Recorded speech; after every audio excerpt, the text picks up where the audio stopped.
C'est l'heure du face-à-face entre Pablo Pillo-Vivien, de la revue Regard et Dominique de Montvalon, éditorialiste politique. Bonjour à tous les deux. Bonjour. Bonjour. Alors, en plein festival de Cannes, le monde du cinéma en ébullition après une tribune signée par 600 professionnels du cinéma qui ont signé une tribune donc pour dénoncer l'emprise Bolloré. Après les médias et l'édition, le cinéma va-t-il devenir le champ d'une guerre politique et idéologique ? Alors c'est ce que pense en tout cas une partie du monde du cinéma, alors que Vincent Bolloré s'apprête à racheter les cinémas UGC. Alors en représailles, le patron de Canal+, Maxime Saada, annonce qu'il se servira de ceux qui ont signé comme liste noire.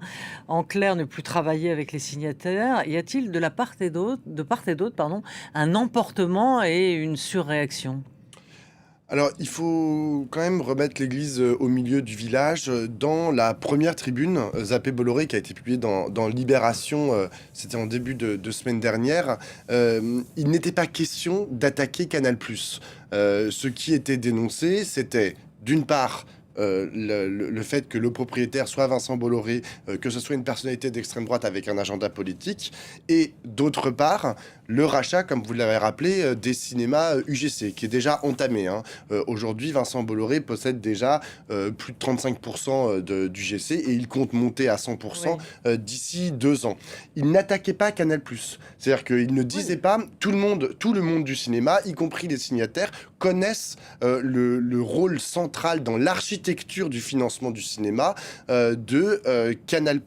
C'est Maxime Saada, le PDG de Canal+, qui a mélangé le tout en disant oui, on nous traite, on dit que en gros on est des crypto-fascistes à Canal+, ce qui n'est encore une fois pas ce qui est dit dans la tribune. Il y avait une inquiétude de l'intégration verticale de toute la chaîne de production. Ils utilisent tout à fait le mot fasciste pour parler effectivement de Vincent Bolloré, mais encore une fois, pas de Canal+. Et lorsque vous écoutez à la suite de ce qu'a dit Maxime Saada, les signataires de la tribune, ils disent tous, mais nous ne comprenons pas ce qu'a dit Maxime Saada, nous sommes en contre, il ne s'agit pas de dire on va boycotter complètement les financements de Vincent Bolloré, mais on s'interroge sur l'ultra-concentration de toute la chaîne de production du cinéma jusqu'à la distribution, exactement, jusqu'au cinéma. On peut effectivement... C'est légitime de s'inquiéter, étant donné ce qui se passe aussi chez Grasset, aux éditions Grasset, avec l'éviction d'Olivier Nora. Mais est-ce que, dans ce qui vient de se passer, il ne crie pas avant d'avoir mal, en quelque sorte ? J'admire la façon dont, prenant les devants, Pablo s'autonome porte-parole de la vraie pétition, celle qu'il fallait comprendre et pas celle qu'on a compris. Bon, si vous permettez, par exception, je voudrais dire un mot de moi. Je suis un journaliste de presse écrite et je garde un souvenir formidable, notamment des 10 ans que j'ai passé à l'Express et des 12 ans que j'ai passé au Parisien. Mais effectivement, vers la fin de ma carrière, si je puis dire, j'aime pas ce mot-là pour le journalisme, enfin bon, disons ça comme ça, j'ai été amené, et j'ai été flatté d'ailleurs, à être quelquefois invité à participer à des débats comme celui que vous dirigez aujourd'hui avec Pablo. Et je garde un souvenir précis qui me met extrêmement à l'aise plutôt pour parler de la situation d'aujourd'hui. À un moment, imprudemment probablement, parce que c'était pas encore le Canal+ d'aujourd'hui, mais c'était pas tout à fait ce à quoi j'aspirais. J'ai accepté de passer de LCI à Canal+. Et tout moins à CNews. À CNews, pardon. C'était pas Merci. C'était pas le CNews d'aujourd'hui, pas encore. La voix commençait à être prise, mais c'était pas ça. Je me commençais à me poser des questions. J'ai pas eu à me poser des questions. Un jour, je reçois un coup de fil.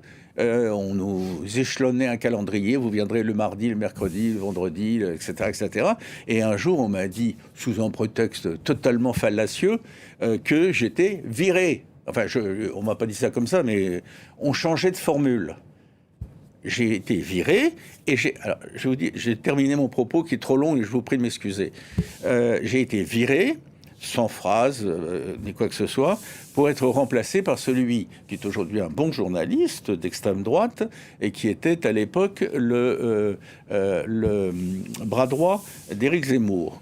Bon, donc je suis très à l'aise. Alors maintenant, pourquoi je dis tout ça de façon un peu lourde? Pardon, Pablo, pardon. C'est pour dire que je suis à l'aise pour dire que je n'ai pas de complexe vis-à-vis de l'Empire Bolloré, mais je suis un abonné de Canal+ depuis le début. Je vois des films, parce que j'adore le cinéma, extrêmement divers, divers, et dont je découvre qu'aujourd'hui, parce qu'on m'explique dans le détail qu'ils ont été financés par Canal+ et par Bolloré surtout, etc. Oui. Donc on n'y voit pas de signe. Pardon, je voudrais juste dire une dernière chose. Idéologie ou de... On craint. Attendez. 2 choses m'ont choqué dans cette pétition. Premièrement, on prévoit une dérive, et plus que ça peut-être, pourquoi pas? Mais qu'on le dise sous cet angle-là, pas comme un constat d'aujourd'hui. Et la deuxième chose, c'est quand même que le mot fascisme, totalement connoté extrême gauche, c'est le nouveau truc qu'on va voir sans arrêt dans les mois qui viennent. Le mot fascisme est utilisé naturellement, et j'ai été trop long, pardon, j'arrête. Naturellement, Pablo l'a évoqué en le minimisant et en le glissant entre 2 phrases, comme il a l'art d'en faire. C'était des phrases molles. Je ne sache pas que le fascisme soit l'apanage de l'extrême gauche. Hein. Enfin, le fascisme est une réalité. J'ai pas dit ça. Tu as dit tout à l'heure que tu as souligné que dans la pétition, on accusait de fascisme, ni plus ni moins, Vincent Bolloré. Bolloré et Canal+. La grande question, c'est... Il n'y en a qu'une, c'est est-ce que le cinéma peut subir le tournant ultra-conservateur de Vincent Bolloré comme les médias et l'édition? C'est ça, dans le fond, l'inquiétude et la question. Et là où vous avez raison, Dominique, c'est que Canal+, dont Bolloré est à la tête depuis déjà quelques années, comme le dit Caroline Fourest d'ailleurs, il y a des films qui ont été produits, par des films qui ont été produits par Canal+, qui auraient déplu à CNews ou JDD. Donc, bon, est-ce qu'on peut imaginer qu'on peut mettre dans le même paquet le cinéma et tout ce qui est média et il y a 2 choses. Qui est quand même plus idéologique et qui est un instrument plus percutant que le cinéma. Alors, il y a dans la 2 bataille choses. de 2010. Il y a 2 choses. Il y a ce que les signataires et le monde du cinéma craint, qu'il pourrait advenir, comme c'est advenu pour les médias et pour... ça, c'est la première chose. Et ensuite, il y a les dérives qui ont d'ores et déjà été notées. Ça a été noté avec, par exemple, le film Grâce à Dieu de François Ozon, qui a été écarté parce qu'il s'attaquait de façon trop frontale à l'Église, alors même que François Ozon, tous ses films étaient normalement financés par Canal+. Il y a aussi Christophe Honoré qui a parlé, qui est un réalisateur, et qui a dit, voilà, moi j'ai présenté un film qui s'appelle Libre, aimer et courir vite, Vivre, aimer, courir vite, et il raconte que voilà, alors qu'il présentait son film pour avoir des financements de Canal+, on lui a expliqué, on lui a dit il y a un film là sur les syndicalistes de Stéphane Brisé et le vôtre, nous c'est pas de PD, pas de syndicalistes à Canal+, et donc on lui a refusé le financement de son film. Donc il y a d'ores et déjà des jalons particulièrement inquiétants. Tout, hein, non mais quand même. Sous le prétexte de pas de PD, pas de syndicalistes, non, Dominique, ce n'est pas acceptable. Et ce n'est d'autant moins, et c'est d'autant moins acceptable. Oui, ça a été dit par Christophe Honoré. Ça a été dit en avril dernier dans le magazine 3 couleurs. Donc, si vous voulez, vous pouvez vous y référer. Et de la même manière, sur François Ozon, c'est exactement la même chose. Ça, c'est 2 choses. Mais la chose la plus importante, c'est qu'aujourd'hui, Canal+ n'est pas un acteur privé qui pourrait faire ce qu'il veut. C'est pas ça. Canal+ est tenu en fait par un accord avec l'État. C'est un accord légal qui lui permet. Parce qu'on dit toujours oui, Bolloré il fait ce qu'il veut et finalement c'est son argent, etc. Non. Alors c'est pas ça. Il a un accord avec l'État. Et les pétitionnaires auraient pu intégrer cet élément capital. Il a un accord avec l'État qui permet à Canal+. Canal+, de ne pas respecter ce qu'on appelle la chronologie des médias. Il y a une exception pour Canal+, qui peut sortir ses films, non pas 9 mois après la sortie en salle, mais 6 mois après la sortie en salle. Ce sont des accords commerciaux qui donnent un avantage concurrentiel à Canal+, sur l'ensemble des autres financeurs, dont TF1, dont France Télévisions, dont M6, qui eux n'ont pas cet avantage-là. Et donc ils ont cet avantage-là, en échange de quoi ils doivent investir entre 150, ça ils le négocient à chaque fois, entre 150 et 200 millions d'euros par an dans le cinéma, ce qui fait d'eux un gros financeur du cinéma. Mais encore une fois, c'est parce qu'ils ont en échange un avantage concurrentiel. C'est donnant-donnant. Et ensuite, la dernière chose, c'est que l'argent, on dit toujours oui, il finance, je sais pas quoi. Oui, il finance, mais c'est surtout Dominique, en tant qu'abonné, qui finance les films. C'est parce qu'aujourd'hui, les Français, c'est que moi, je suis très content. Les Français, les abonnés en fait de Canal+, ce sont eux qui avancent l'argent pour les films. C'est leur argent. C'est pas parce que Vincent Bolloré est particulièrement magnanime. On ne force pas à être abonné. On est abonné. Je suis abonné moi, comme je l'ai dit depuis très très longtemps, sans aucun problème, parce que je suis satisfait de ce que propose Canal+, et Bolloré. Bon, point barre. Je cite, pas de PD, pas de syndicaliste. Donc une forme de censure et à la fois des accords avec l'État qui interdisent de faire ce qu'il veut. Donc résultat des courses. Je demande à voir votre synthèse de plus près ce que vient de faire surgir dans la discussion Pablo. Je demande à voir. Je demande à voir. Et pour le moment, je retiens d'abord l'immensité des films financés par Canal+, la diversité immense de ces films-là, et le fait qu'ils sont quelquefois dérangeants dans un sens ou dans un autre, pour ceux qui ont des convictions arrimées et qui ne supportent pas la différence. Voilà. Mais Dominique, là où Dominique a raison, le monde du cinéma aujourd'hui, quand vous le regardez, le monde du cinéma, en fait, est en tension aujourd'hui, parce que vous avez les pétitionnaires, qui dénoncent en fait une situation en tant que citoyen et en tant que professionnel du secteur, et puis vous avez toute une autre partie des acteurs du cinéma qui se disent non mais en fait, on a un gros problème parce que, par exemple, les organisations syndicales et les représentants des réalisateurs, des techniciens, des producteurs, etc., eux, qu'est-ce qu'ils demandent ? Eh bien, ils demandent à Canal+ plus d'argent. Ils demandent à Canal+ de financer encore plus le cinéma. Et donc, il y a une espèce de contradiction qui aurait mérité d'être écrite de cette façon-là, avec des nuances, le sens de la complexité d'une situation. Mais c'est très complexe.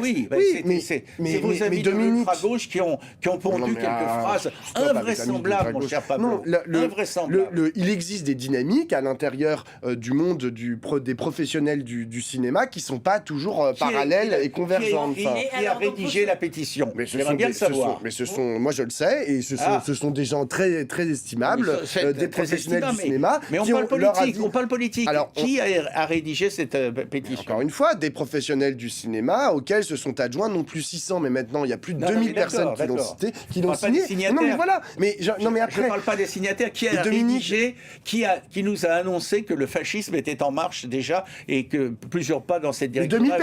2000 personnes en fait sont d'accord avec cette assertion. Ah d'accord. 2000 signataires sont d'accord avec cette assertion. Et je vais vous dire, moi aussi, je suis d'accord. C'est une pétition qui pose de vrais problèmes et qui a été rédigée par l'ultra-gauche. Après, juste, j'aimerais remettre... 2000 personnes, c'est pas, il n'y a pas de quoi crier, venez voir non plus. Hein. Bah si, je pense que c'est quand même important, d'autant plus que, en fait, cette inquiétude, elle est aussi partagée plus largement que strictement les pétitionnaires. Évidemment. Les autres peuvent avoir peur, en fait. Non, mais la question, moi, j'ai toujours pas ma réponse. Faut s'inquiéter ou pas? Oui, moi, je pense que c'est particulièrement...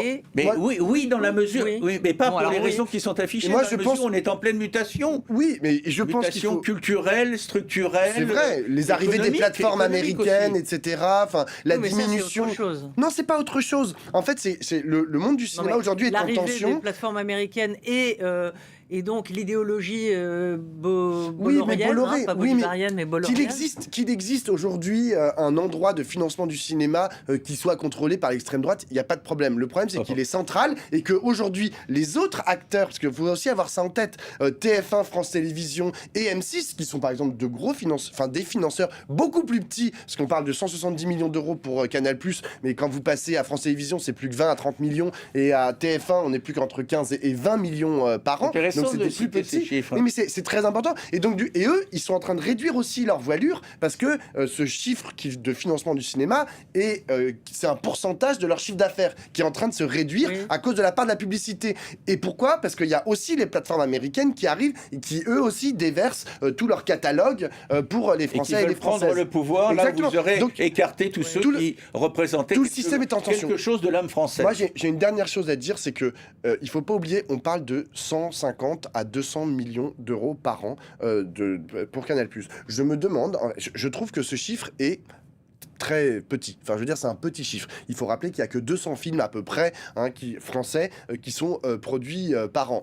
Canal+ en finance à peu près la moitié. Mais en vrai, 150 millions, 200 millions, franchement, ça se trouve. Je dis pas que ça se trouve sous le sabot d'un cheval, mais enfin, si par exemple on décide qu'on dit bon bah voilà, Bolloré est un acteur trop problématique pour financer le cinéma français, bah que ne donne-t-on pas la possibilité, par exemple à France Télévisions, en lui augmentant son enveloppe de 200 millions d'euros et en disant bon bah maintenant c'est France Télévisions qui va remplir les missions qu'auparavant remplissait Canal+, qui est devenu un acteur problématique. C'est à Cannes et elle ne manquera pas de répondre tôt ou tard à votre proposition intéressante qui pèsera sur le budget de France Télévisions. C'est une réalité. De tout ça, l'inquiétude mais l'inquiétude de l'arrivée je la trouve totalement logique. Du Rassemblement national.